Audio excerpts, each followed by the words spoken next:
Baik, assalamualaikum warahmatullahi wabarakatuh. Perkenalkan, nama saya Akil Rizky Arif dengan NIM 4322504 dari kelas 1C Teknologi Kimia Industri. Jadi kali ini pada kesempatan ini saya akan membawakan materi mengenai stoikiometri. Kita lanjut ke materinya. Nah, apa sih stoikiometri itu? Nah, kita ambil sejarahnya dulu. Jadi stoikiometri itu ditemukan oleh ahli kimia Jerman yang bernama Jeremias Benjamin Richter. Nah, dia mendefinisikan stoikiometri ini pada tahun 1792, dan istilah ini berasal dari bahasa Yunani berupa stoikeion atau unsur dan metron atau ukuran. Nah, definisinya adalah stoikiometri adalah ilmu yang mempelajari mengenai perbandingan jumlah reaksi dan hasil reaksi dalam suatu reaksi kimia. Nah, kenapa sih hal ini penting? Jadi stoikiometri itu membantu ahli kimia untuk memprediksi jumlah zat yang dikonsumsi atau dihasilkan dalam sebuah reaksi kimia, teman-teman. Nah, adapun konsep dasar stoikiometri meliputi konsep mol, hukum-hukum dasar kimia, persamaan reaksi, dan juga reaksi pembatas. Nah, yang pertama adalah konsep mol. Jadi mol sendiri adalah sebuah satuan jumlah partikel. Nah, 1 mol sama dengan 6,022 kali 10 pangkat 23 partikel.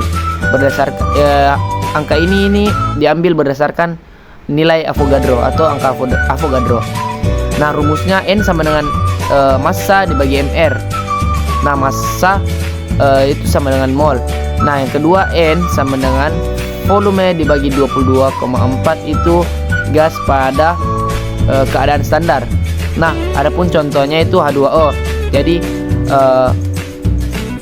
ARH di sini 1 dan hanya itu ada 2, jadi 1 kali 2 sama dengan 2, dan ARO itu 16. Jadi kita jumlahkan 2 kali 1 ditambah 16 sama dengan 18 gram per mol. Nah, yang kedua itu ada hukum-hukum dasar kimia meliputi pertama hukum kekekalan massa dari Lavoisier, hukum perbandingan tetap dari Proust, hukum perbandingan berganda dari John Dalton, dan terakhir hukum perbandingan volume dari Gay-Lussac.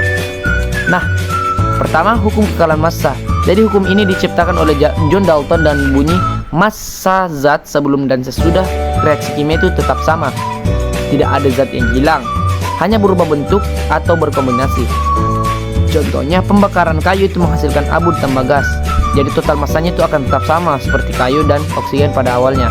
Nah, contoh lainnya itu ada pada reaksi 2H2 tambah O2 menghasilkan 2H2O. Yang kedua adalah hukum perbandingan tetap dari Proust. Jadi hukum Proust atau hukum perbandingan tetap ada merupakan hukum yang menyatakan bahwa suatu senyawa kimia terdiri dari unsur-unsur dengan perbandingan massa yang selalu tetap dan konstan. Contoh reaksinya itu 2Cu tambah O2 menghasilkan 2CuO. Mol Cu itu ada 2 dan O juga itu 2. Nah, yang ketiga hukum perbandingan berganda atau hukum kelipatan berganda. Nah, hukum ini menyatakan bahwa apabila unsur-unsur dapat membentuk beberapa senyawa dan massa salah satu unsur selalu tetap, perbandingan massa unsur yang lain dapat dinyatakan dalam bilangan bulat dan juga sederhana. Contoh reaksinya itu N2 ditambah O2 menghasilkan 2NO atau natrium monoksida. Dan yang terakhir adalah hukum perbandingan volume. Jadi hukum perbandingan volume adalah hukum yang menyatakan bahwa pada suhu dan tekanan yang sama, volume gas-gas yang bereaksi dan volume gas hasil reaksi memiliki perbandingan bilangan bulat dan sederhana. Contoh reaksinya itu 2H2 ditambah O2 menghasilkan 2H2O. Perbandingan volume gasnya itu H2 banding O2 banding H2O sama dengan 2 banding 1 banding 2. Nah, yang ketiga itu ada persamaan kimia. Jadi apa sih persamaan kimia itu? Jadi persamaan kimia merupakan representasi simbolis dari suatu reaksi kimia yang menunjukkan zat-zat yang bereaksi atau reaktan dan zat-zat yang dihasilkan atau produk beserta perbandingan kualitatifnya. Dalam persamaan kimia, reaktan itu ditulis sebelah kiri panah dan produk ada di sebelah kanan panah. Nah, pentingnya menyatakan reaksi itu pertama menentukan perubahan zat yang jelas. Yang kedua, menjelaskan perbandingan jumlah zat yang bereaksi dan yang dihasilkan. Yang ketiga, sebagai dasar untuk eksperimen dan industri. Dan yang terakhir, itu memudahkan perhitungan stoikiometri. Nah, yang terakhir ada reaksi pembatas. Jadi apa sih itu reaksi pembatas?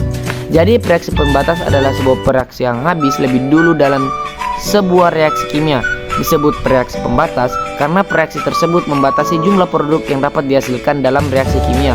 Ketika reaksi pembatas itu habis bereaksi, maka reaksi pun akan berhenti.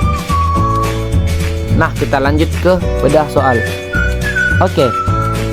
Saya di sini mendapatkan nomor 2, teman-teman. Jadi, soalnya itu 5,4 gram logam aluminium direaksikan dengan 24,5 gram H2SO4 dan persamaan reaksinya itu Al ditambah H2SO4 menghasilkan Al2SO43. Nah, ditambah H2. Nah, tentukan A bereaksi pembatas, B mol reaksi yang tersisa, dan C volume gas H2 pada keadaan standar. Nah, jawabannya yang pertama A reaksi pembatas. Kita buat dulu persamaan reaksinya. Al tambah H2SO4 menghasilkan Al2SO43 ditambah 2. Nah, ini masih belum setara, jadi kita setarakan menjadi 2Al tambah 3H2SO4 menghasilkan Al2SO43 tambah 3H2. Nah, kan di sini Al-nya itu ada 5,4 gram dan H2SO4-nya ada 24,5 gram. Nah, kita menghitung dulu molnya, yaitu dengan membagikan gramnya dengan airnya, teman-teman, karena ini merupakan unsur. Jadi 5,4 gram dibagi 27 gram per mol menghasilkan 0,2 mol dari Al. Dan yang selanjutnya itu menghitung mol H2SO4. Jadi di sini kita membagikan gram dibagi mr karena ini senyawa. Jadi mr dari H2SO4 itu 98. Jadi 24,5 dibagi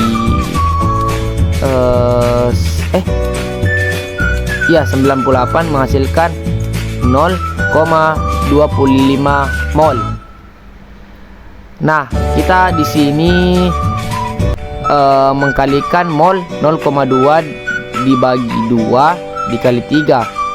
Bukan. 0,25 dibagi 3 itu dikali 2 menghasilkan 0,07 mol. Sisanya dari Al itu ada 0,033 mol. Nah, untuk H2SO4 kenapa tidak ada? Karena untuk 0,2 Al itu dibutuhkan sekitar 0,3 mol H2SO4, tapi yang tersedia hanya 0,25 mol H2SO4. Artinya H2SO4 itu lebih sedikit dari yang dibutuhkan. Jadi H2SO4 itu adalah reaksi pembatasnya. Nah, kita akan menjawab itu tadi jawaban dari pertanyaan A. Pertanyaan B itu berapa sih mol reaksi yang tersisa? Jadi mol yang tersisa itu jika 3 mol H2SO4 bereaksi dengan 2 mol Al, maka untuk 0,25 mol H2SO4 akan bereaksi dengan 0,25 dikali 2, itu koefisien dari Al, dan dibagi 3 menghasilkan 0,1667 mol Al. Jadi sisa Al itu yang pertama 0,2 dikurang 0,1667 mol menghasilkan 0,0333 mol Al yang tersisa. Dan yang terakhir kita akan menentukan volume gas H2 pada keadaan standar atau STP. Pada STP 1 mol gas itu sama dengan 22,4 liter. Maka volume H2 sama dengan 0,25 dikali 22,4 sama dengan 5,6 L atau 5,6 liter. Jadi volume gas H2 pada keadaan standar itu 5,6 liter, teman-teman. Oke, terima kasih atas perhatiannya. Wabillahi taufiq wal hidayah. Wassalamualaikum warahmatullahi wabarakatuh. Ya, teman-teman.